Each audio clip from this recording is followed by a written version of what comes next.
ರಾಜ್ಯ ಸರ್ಕಾರದ ಗ್ಯಾರಂಟಿ ಸ್ಕೀಮ್ಗಳಿಂದ ರಾಜ್ಯದ ಮಹಿಳೆಯರಂತೂ ಫುಲ್ ಖುಷಿಯಾಗ್ಬಿಟ್ಟಿದ್ದಾರೆ.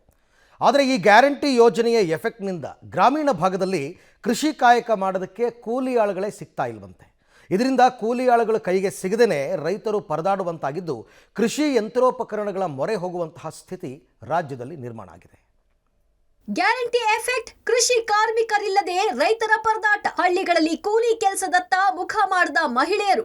ರಾಜಧಾನಿ ಬೆಂಗಳೂರು ಸುತ್ತಮುತ್ತಲಿರುವ ಜಿಲ್ಲೆಗಳು ಸೇರಿದಂತೆ ದಕ್ಷಿಣ ಕರ್ನಾಟಕದಲ್ಲಿ ಯಥೇಚ್ಛವಾಗಿ ರಾಗಿ ಬೆಳೀತಾರೆ. ಈಗ ಎತ್ತ ನೋಡಿದ್ರೂ ರಾಗಿ ಫಸಲು ಬೆಳೆದು ನಿಂತಿದೆ. ಇನ್ನೇನು ರಾಗಿ ಕಟಾವು ಮಾಡಿ ಮನೆ ತುಂಬಿಸಿಕೊಳ್ಳುವ ಸಮಯ. ಆದ್ರೆ ಗ್ರಾಮೀಣ ಭಾಗದಲ್ಲಿ ಕಾರ್ಮಿಕರು ಕೃಷಿ ಕೆಲಸಗಳಿಗೆ ಬರ್ತಿಲ್ಲ. ಕಾರಣ ಗ್ಯಾರಂಟಿ ಎಫೆಕ್ಟ್. ಹೌದು, ಕೂಲಿ ಕೆಲಸಕ್ಕೆ ಮಹಿಳಾ ಕಾರ್ಮಿಕರು ಸಿಗದೆ ರೈತರು ಫಸಲು ಕಟಾವು ಮಾಡಿಕೊಳ್ಳಲಾಗದೆ ಪರದಾಡ್ತಿದ್ದಾರೆ. ದುಬಾರಿ ಬೆಲೆಯ ರಾಗಿ, ಭತ್ತ ಕಟಾವನ್ನ ಮಿಷನ್ಗಳಲ್ಲಿ ಕತ್ತರಿಸಿ ಅರೆಬರೆ ಫಸಲನ್ನ ಮನೆಗೆ ತುಂಬಿಸಿಕೊಳ್ತಿದ್ದಾರೆ.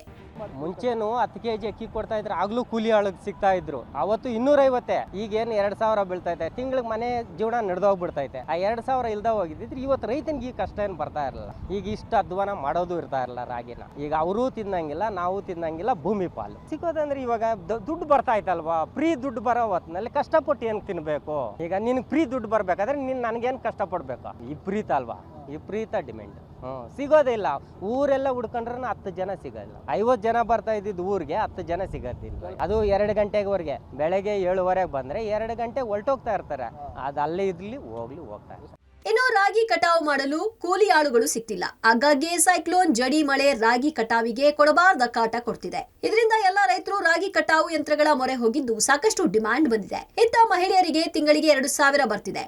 ಬಸ್ನಲ್ಲಿ ಓಡಾಡೋಕೆ ಫ್ರೀ, ಅಕ್ಕಿ ದುಡ್ಡು ಬೇರೆ. ಹೀಗಾಗಿ ಕೈಗೆ ತಿಂಗಳಿಗೆ ಒಂದಷ್ಟು ಫ್ರೀಯಾಗಿ ಹಣ ಸಿಗ್ತಾ ಇದ್ದು ಕೂಲಿಗೆ ಅಂತ ಯಾರು ಬರ್ತಾ ಇಲ್ಲ ಅಂತಾರೆ ರೈತರು. ಸರ್, ರೈತರ ಸಮಸ್ಯೆ ಏನಂತೇಳಂದ್ರೆ, ಈಗ ರೈತರು ಬೆಳೆ ಬೆಳೆದಿದ್ದಾರೆ, ಅದಕ್ಕೆ ಕಟಾವು ಮಾಡೋದಕ್ಕೆ ರಾಗಿ ತೆನೆ ಕೊಯ್ಯೋದಕ್ಕೆ ಕೂಲಿಯರ್ ಸಿಗ್ತಾ ಇಲ್ಲ. ಏನಂತೇಳಂದ್ರೆ, ಈಗ ಸರ್ಕಾರದಿಂದ ಸಾಕಷ್ಟು ಅನುದಾನಗಳು ಬರ್ತಾ ಐತೆ. ಏನಂತೇಳಂದ್ರೆ 2000 ರೂಪಾಯಿ ಗೃಹಲಕ್ಷ್ಮಿ ಯೋಜನೆ ಅಂತೇಳಿ ಬರ್ತಾ ಐತೆ. ಬಸ್ಸು ಫ್ರೀ ಬಸ್ಸು, ಅದರಿಂದ ಲೇಬರ್ಸ್ ಪ್ರಾಬ್ಲಮ್ ಆಗಿದೆ ಸರ್. ಈಗ ಹೋದ್ರೆ ಹೋಗ್ಲಿ ಮಿಷಿನ್ಗಳಲ್ಲಿ ಯಂತ್ರಗಳಲ್ಲಿ ಕಟ್ ಮಾಡಿಸೋಣ ಅಂತೇಳಂದ್ರೆ ಅವ್ರಿಗೆ ಹೋದ್ರೆ ಅವರು 4000 ರೂಪಾಯಿ ಕೇಳ್ತಾರೆ ಒಂದು ಎಕರೆಗೆ ಕಟಾವು ಮಾಡೋದಕ್ಕೆ. ಸೈಕ್ಲೋನ್ ಬಂದು ನೆಲಕ್ಕೆ ಉರುಳು ಬಿಟ್ಟಿದೆ. ಎಲ್ಲ ಬೆಳೆಗಳು ಚೆನ್ನಾಗಿ ಬಂದಿವೆ, ನೆಲಕ್ಕೆ ಉರುಳು ಬಿಟ್ಟು ಎಲ್ಲ ಮೊಳಕೆ ಬರ್ತಾ ಐತೆ.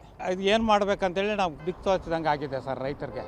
ಕಾರ್ಮಿಕರಿಲ್ಲದ ಕಾರಣ ರಾಗಿ ಕಟಾವು ಮಾಡುವ ಯಂತ್ರಕ್ಕೆ ಭಾರಿ ಡಿಮ್ಯಾಂಡ್ ಬಂದಿದೆ. ಚಿಕ್ಕಬಳ್ಳಾಪುರ ಜಿಲ್ಲಾಡಳಿತ ರಾಗಿ ಕಟಾವು ಮಿಷನ್ಗಳಿಗೆ 1 ಗಂಟೆಗೆ ರಾಗಿ ಕಟಾವು ಮಾಡಲು 2700 ರೂಪಾಯಿ ದರ ನಿಗದಿ ಮಾಡಿದೆ. ಆದರೆ ಡಿಮ್ಯಾಂಡ್ ಜಾಸ್ತಿ ಇರೋ ಹಿನ್ನೆಲೆಯಲ್ಲಿ ಮಿಷನ್ಗಳ ಮಾಲೀಕರು ರೈತರ ಬಳಿ ಹೆಚ್ಚು ಹಣ ಪಡೆದು ರಾಗಿ ಕಟಾವು ಮಾಡಿಕೊಳ್ತಿದ್ದಾರೆ. ಒಟ್ನಲ್ಲಿ ಫ್ರೀ ಸ್ಕೀಮ್ಗಳಿಂದ ಗ್ರಾಮೀಣ ಭಾಗದಲ್ಲಿ ಕೂಲಿ ಆಳುಗಳೇ ಸಿಗದಂತಾಗಿದ್ದು ಇದರಿಂದ ರೈತರು ಸಮಸ್ಯೆಗಳಿಗೆ ಸಿಲುಕುವಂತಾಗಿದೆ. ಮುದ್ದು ಕೃಷ್ಣ, ಪಬ್ಲಿಕ್ ಟಿವಿ, ಚಿಕ್ಕಬಳ್ಳಾಪುರ.